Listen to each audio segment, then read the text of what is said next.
Chapter 58. Instead of receiving any such letter of excuse from his friend, as Elizabeth half expected Mr. Bingley to do, he was able to bring Darcy with him to Longbourn before many days had passed after Lady Catherine's visit.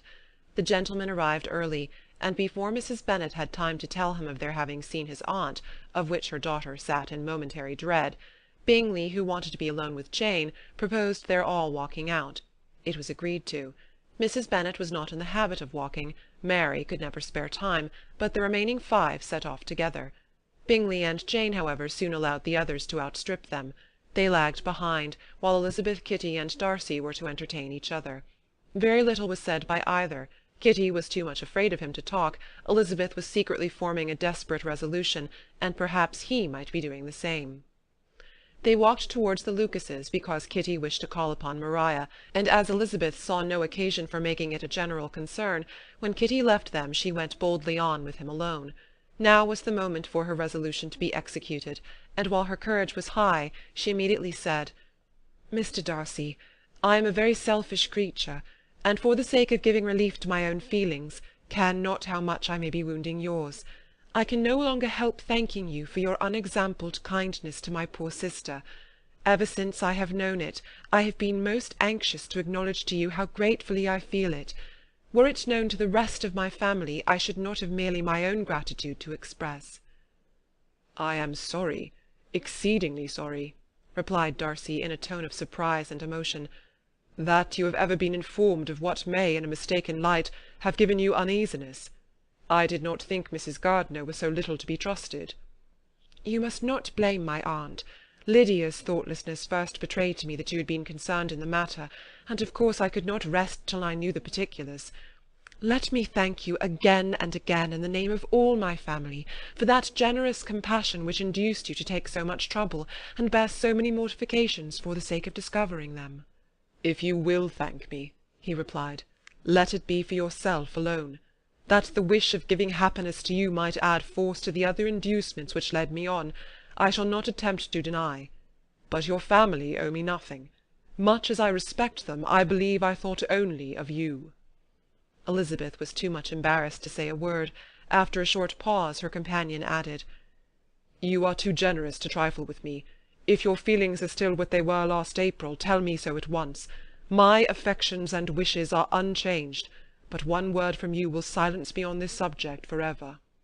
Elizabeth, feeling all the more than common awkwardness and anxiety of his situation, now forced herself to speak, and immediately, though not very fluently, gave him to understand that her sentiments had undergone so material a change, since the period to which he alluded, as to make her receive with gratitude and pleasure his present assurances.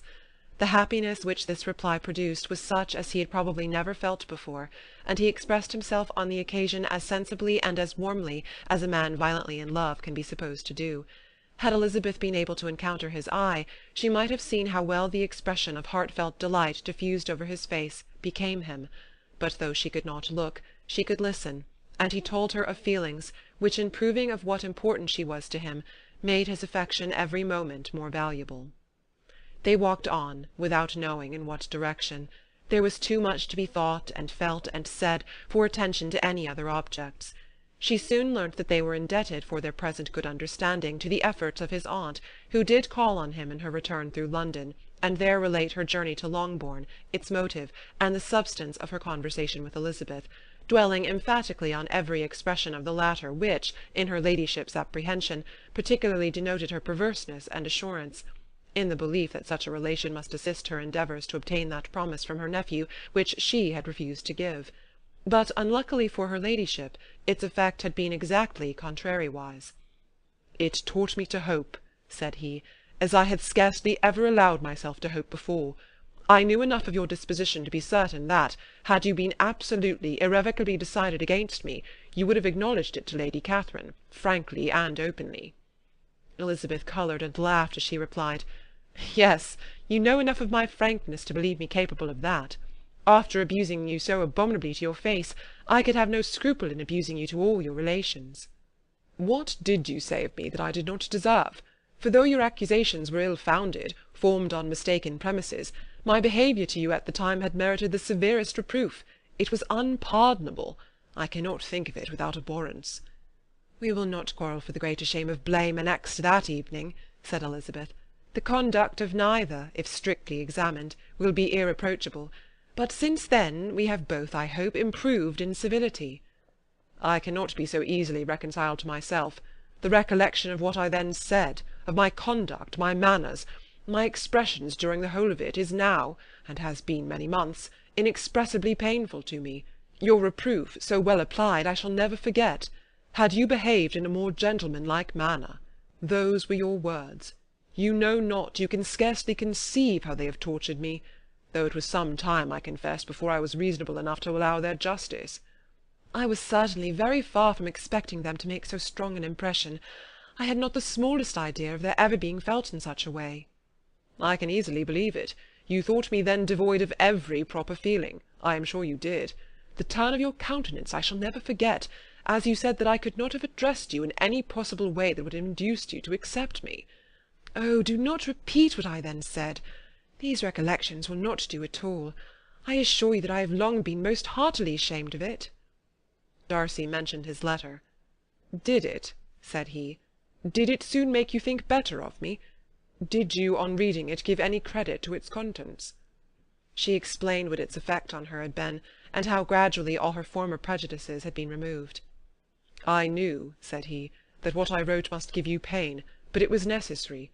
I hope you have destroyed the letter. There was one part especially, the opening of it, which I should dread your having the power of reading again. I can remember some expressions which might justly make you hate me." "The letter shall certainly be burnt, if you believe it essential to the preservation of my regard. But though we have both reason to think my opinions not entirely unalterable, they are not, I hope, quite so easily changed as that implies." "When I wrote that letter," replied Darcy, "I believed myself perfectly calm and cool, but I am since convinced that it was written in a dreadful bitterness of spirit." "The letter perhaps began in bitterness, but it did not end so. The adieu is charity itself. But think no more of the letter.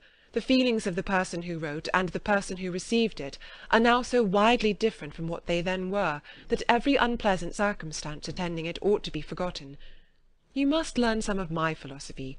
Think only of the past, as its remembrance gives you pleasure." "I cannot give you credit for any philosophy of the kind.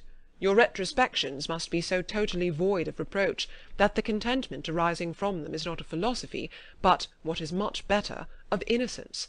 But with me it is not so. Painful recollections will intrude which cannot, which ought not, to be repelled. I have been a selfish being all my life, in practice, though not in principle. As a child I was taught what was right, but I was not taught to correct my temper. I was given good principles, but left to follow them in pride and conceit.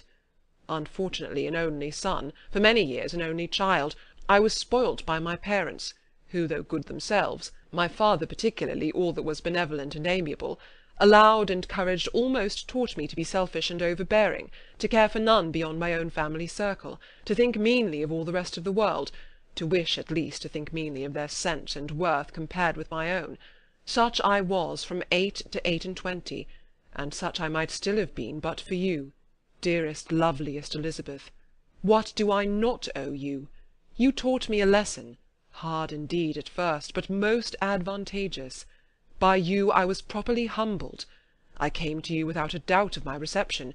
You showed me how insufficient were all my pretensions to please a woman worthy of being pleased." "Had you then persuaded yourself that I should?" "Indeed I had. What will you think of my vanity? I believed you to be wishing, expecting my addresses." "My manners must have been in fault, but not intentionally, I assure you. I never meant to deceive you, but my spirits might often lead me wrong. How you must have hated me after that evening!" "Hate you? I was angry, perhaps, at first, but my anger soon began to take a proper direction." "I was almost afraid of asking what you thought of me, when we met at Pemberley. You blamed me for coming?" "No, indeed. I felt nothing but surprise." "Your surprise could not be greater than mine in being noticed by you. My conscience told me that I deserved no extraordinary politeness, and I confess that I did not expect to receive more than my due." "My object, then," replied Darcy, "was to show you by every civility in my power that I was not so mean as to resent the past, and I hoped to obtain your forgiveness, to lessen your ill opinion, by letting you see that your reproofs had been attended to. How soon any other wishes introduced themselves I can hardly tell, but I believe in about half an hour after I had seen you." He then told her of Georgiana's delight in her acquaintance, and of her disappointment at its sudden interruption, which naturally leading to the cause of that interruption, she soon learnt that his resolution of following her from Derbyshire in quest of her sister had been formed before he quitted the inn, and that his gravity and thoughtfulness there had arisen from no other struggles than what such a purpose must comprehend. She expressed her gratitude again, but it was too painful a subject to each to be dwelt on further. After walking several miles in a leisurely manner, and too busy to know anything about it, they found at last, on examining their watches, that it was time to be at home. What could become of Mr. Bingley and Jane? Was a wonder which introduced the discussion of their affairs. Darcy was delighted with their engagement. His friend had given him the earliest information of it. "I must ask whether you were surprised," said Elizabeth. "Not at all. When I went away I felt that it would soon happen." "That is to say, you had given your permission. I guessed as much." And though he exclaimed at the term, she found that it had been pretty much the case. "On the evening before my going to London," said he, "I made a confession to him, which I believe I ought to have made long ago. I told him of all that had occurred to make my former interference in his affairs absurd and impertinent. His surprise was great. He had never had the slightest suspicion. I told him, moreover, that I believed myself mistaken in supposing, as I had done, that your sister was indifferent to him, and as I could easily perceive that his attachment to her was unabated, I felt no doubt of their happiness together." Elizabeth could not help smiling at his easy manner of directing his friend. "Did you speak from your own observation," said she, "when you told him that my sister loved him, or merely from my information last spring?" "From the former. I had narrowly observed her during the 2 visits which I had lately made here, and I was convinced of her affection." "And your assurance of it, I suppose, carried immediate conviction to him?" "It did. Bingley is most unaffectedly modest. His diffidence had preventing his depending on his own judgment in so anxious a case, but his reliance on mine made everything easy. I was obliged to confess one thing, which for a time, and not unjustly, offended him.